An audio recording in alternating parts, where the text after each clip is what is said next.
Algo me diz que não vai ser muito fácil gravar esse vídeo, mas... né?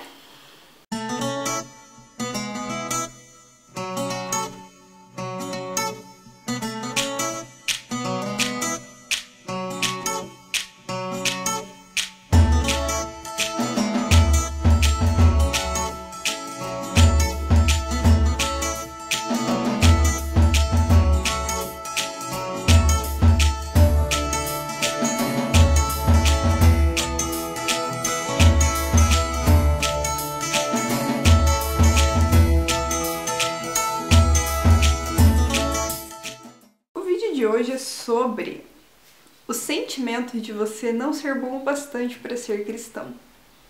Ou cristã, no caso. Esse vídeo não é um vídeo sobre mim. É um vídeo sobre o agir de Deus. Vão ter exemplos a meu respeito, mas foca em Deus, não foca em mim, tá? Houve um momento na minha vida em que eu passei por uma crise, vamos dizer assim. Era assim, eu me via pecando e voltando pra Deus pedindo perdão. Daí eu pecava, voltava pra Deus pedir perdão, pecava, e assim, né? Naquele ciclo. Mas o diabo, muito espertinho, colocou uma armadilha na minha cabeça nesse tempo, que chegou num ponto, como eu tinha muita dificuldade de vencer algumas coisas e eu tava constantemente caindo naquelas mesmas coisas, em vez de eu me sentir grata pela obra de Deus na minha vida, eu comecei a me sentir envergonhada. E eu não conseguia me aproximar de Deus. Porque eu achava que eu não era boa o bastante para ser cristã, porque eu não conseguia ser. Logicamente que enquanto isso estava acontecendo eu não notei, eu notei só depois. Mas funcionava mais ou menos assim. Eu pecava, aí eu ficava um tempo evitando admitir que eu estava pecando, daí depois eu ia lá e o Espírito Santo convencia o meu coração, eu deixava ele me convencer, e aí eu ia de novo orar, pedir perdão, agradecer a Deus pela obra dele na minha vida, pela infinita misericórdia e fidelidade. E aí eu seguia minha vida como cristã, firme e forte, tentando vencer aquele pecado. Aí chegava um outro momento, eu caía de novo. E aí quando eu caía de novo, o mesmo processo se repetia. Daí eu voltava para os caminhos de Deus. Não que eu me desviasse dos caminhos de Deus, tipo, abandonei Jesus, não. Mas vamos dizer que eu dava umas desviadinhas num caminho que deveria ser reto. Em um determinado ponto, eu comecei a não querer mais orar e não querer mais ler a Bíblia. Eu não sabia bem certo por quê, mas a ideia de orar e a ideia de ler a Bíblia me dava um sentimento ruim quando eu via eu estava usando várias distrações para não pensar na ideia de que eu tinha que orar e de que eu tinha que ler a Bíblia. E que eu tinha que ir para a igreja. Isso conta também. O que aconteceu? Comecei a me afastar dos meus amigos, comecei a me afastar da igreja, comecei a me afastar de Deus. E foi uma coisa assim tão sutil, foi indo, quando eu vi eu tava lá. Sabe quando o mar vai te puxando de pouquinho, quando você olha você tá super longe da praia? Mais ou menos isso que aconteceu comigo. Quando alguém me confrontava, não vou nem dizer confrontava, porque confrontava não é a palavra, mas quando alguém me questionava, muitas vezes por amor e preocupação eu levantava uma barreira, do tipo, tá tudo bem, não me enche o saco, sabe? Mais ou menos assim. E isso se passou, isso durou alguns meses. Num determinado dia eu tava na igreja, e tava rolando um louvor, e eu não me lembro bem certo o que aconteceu, que de repente eu percebi que eu tava me sentindo incapaz, que eu tava sentindo que eu não conseguia ser cristã, e eu não sabia por que eu tava tentando ainda se eu falhava constantemente. Naquele momento o Espírito Santo me mostrou que o diabo tinha me colocado numa armadilha, que eu tinha caído, eu estava presinha ali naquela armadilha. Que era o fato de que, em vez de eu ficar grata pela obra de Deus e deixar que o amor dele me tocasse e que as atitudes que ele teve para que eu fosse salva, entregando Jesus, o sacrifício de Jesus não foi para me envergonhar. Não foi para colocar um fardo em cima de mim de ser a cristã perfeita. Quando o Espírito Santo me falou, durante esse louvor, que eu tava nessa armadilha, eu entendi que o diabo conseguiu inverter na minha cabeça. E, em vez... meu Deus, como é difícil explicar isso. Em regra, o que acontece? A gente olha para o sacrifício de Jesus quando a gente entende quem ele é, o que ele fez. O sacrifício de Deus é entregar o filho dele. Quando a gente entende o que Jesus fez nessa terra, tudo que ele venceu, e o fato dele ter levado todos os nossos pecados sobre ele naquela cruz e não haver nenhuma condenação sobre a gente quando a gente aceita ele como nosso Senhor e nosso Salvador. Em regra, isso tira um peso de cima de nós, porque a gente pensa, meu Deus, alguém já pagou esse preço, Jesus já pagou esse preço por tudo que eu fiz de errado, eu devia sofrer, devia vir uma condenação, devia acontecer alguma coisa, mas não, porque ele pagou o preço.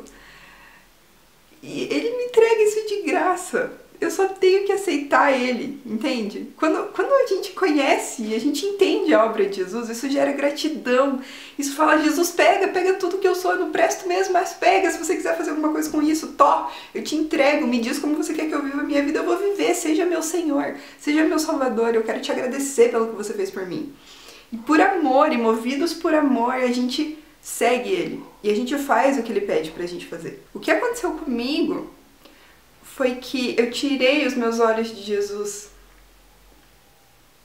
E eu comecei a olhar para o meu pecado.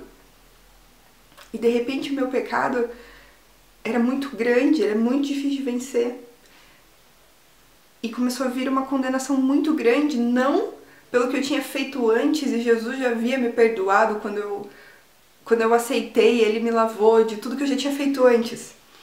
Mas começou a vir uma condenação sobre mim por aquilo que eu estava fazendo após conhecê-lo. Com esse sentimento de condenação pelo que eu estava fazendo depois de eu ter conhecido Jesus, o diabo me aprisionou. Porque eu comecei a sentir que eu não era boa o bastante para ser cristã. Eu comecei a sentir que não tinha por que continuar tentando, se eu ia continuar falhando. E aí, eu peguei uma raivinha de Deus. Porque toda vez que eu me aproximava para orar, eu me sentia incapaz, eu me sentia frustrada. E eu me sentia envergonhada. Só que não de uma maneira que me levava ao arrependimento, mas de uma maneira que me levava à raiva e me levava a um sentimento de incompetência. E assim eu estava naquela época. E aí eu estava no louvor e eu percebi tudo isso.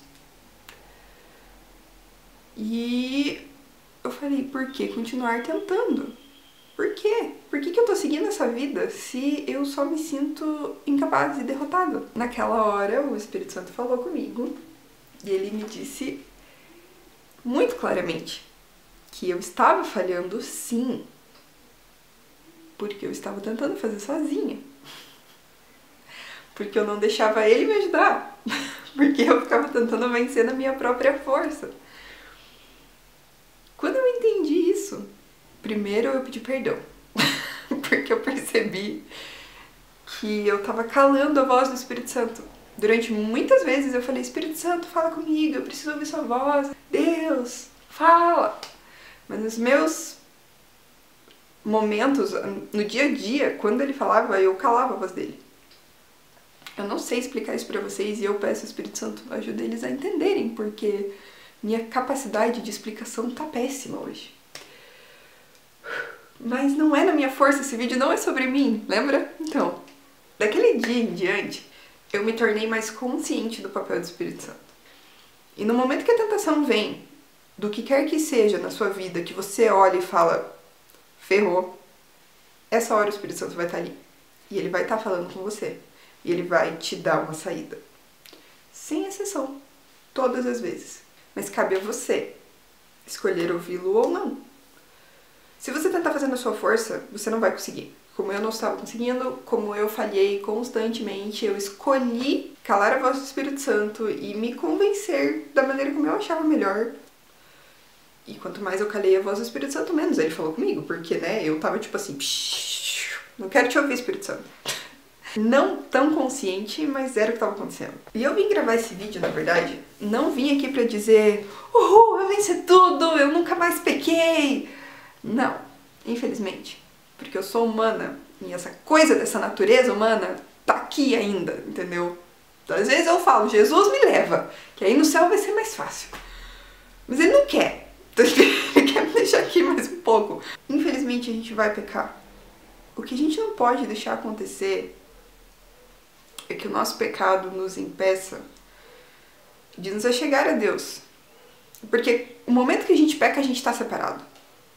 Mas permanecer separado é uma escolha. Então a gente tem aqui duas coisas, duas situações. A primeira é, antes de você pecar, o Espírito Santo vai estar ali. Se você falar, Espírito Santo, me ajuda, e você gritar, e você clamar por socorro, pode ser na sua cabeça, mas se você clamar por socorro, ele vai te capacitar e você vai vencer em nome de Jesus, porque não é no seu poder. E é isso que eu quero que você entenda. A outra parte é, já pecou? Já caiu? Não deixa que isso te mantenha afastado de Deus. Volte os seus olhos para Deus.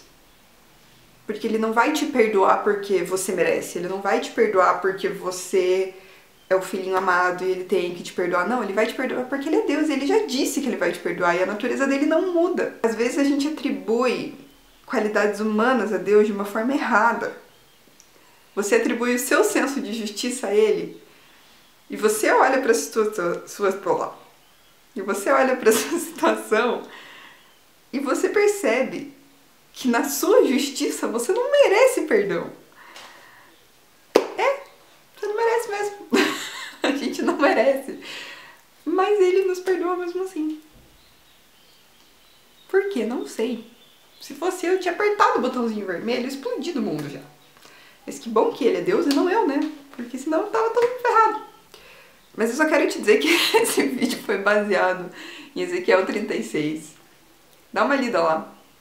Primeira vez que eu li esse capítulo eu achava muito estranho e eu achava que Deus estava se achando quando Ele falava que Ele ia fazer não pelo povo, mas por Ele, por quem Ele era, para a glória dele. Eu olhava e falava assim, Deus, sério? Tá esquisito isso aqui. E hoje, quando eu tava lendo esse texto de novo, eu acredito que foi o Espírito Santo que abriu os meus olhos para como é bom que Ele faça isso por quem Ele é e não por quem eu sou. Porque se dependesse de quem eu sou,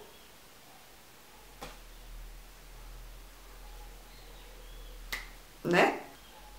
Mas não depende de mim. E não depende de você. Depende de Deus. Então, não deixe o diabo te falar que você não é bom o bastante. Ou melhor, quando ele falar que você não é bom o bastante, você vira e fala, tem razão. Mas isso não é sobre mim. Não é por mim. Por Ele. Eu sou salva porque Ele quis. Eu sou perdoada porque Ele quis. Porque Ele é bom, porque Ele é amoroso, porque Ele é misericordioso, porque Ele é fiel. Não é porque eu sou pecadora, mas é porque Ele é Deus. E Ele é Deus de amor e de misericórdia. E porque Ele quis me perdoar e porque Ele quis me capacitar, eu posso. Porque eu não faço sozinha. Eu faço na força dele. É isso, gente. Eu não sei se esse vídeo fez sentido. Eu espero que sim, pela misericórdia do Senhor. Se você gostou do vídeo, não esquece de deixar um joinha, que isso ajuda na divulgação. Manda esse link aí se você acha que vai abençoar alguém. E é isso. Te vejo no próximo vídeo. Beijo e até a próxima.